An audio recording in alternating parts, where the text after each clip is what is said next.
Always be yourself, unless you suck. The good news here is we did put 235 judges, progressive judges, judges not under the control of Trump last year on the bench, and they are ruling against Trump time after time after time. And we hope that the appellate courts, when it gets up there in the Supreme Court, will uphold those rulings. Decision to overturn Roe v. Wade, the Supreme Court majority wrote the following, and with all due respect, justices, women are not without electoral power.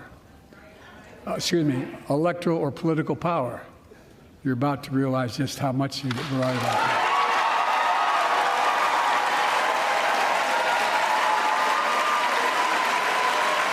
Clearly, for all practical purposes, today's decision almost certainly means that there are virtually no limits on what a president can do.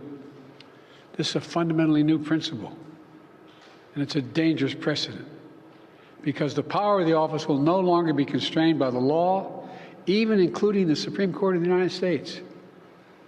The only limits will be self-imposed by the president alone. President Biden, the Congressional Black Caucus of the Supreme Court has thrown into question its own legitimacy. Is this a rogue court?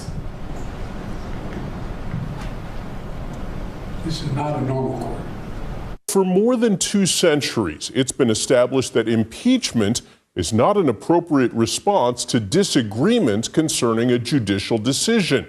The normal appellate review process exists for that purpose. If a president doesn't have the right to throw murderers and other criminals out of our country because a radical left lunatic judge wants to assume the role of president, then our country is in very big trouble and destined to fail.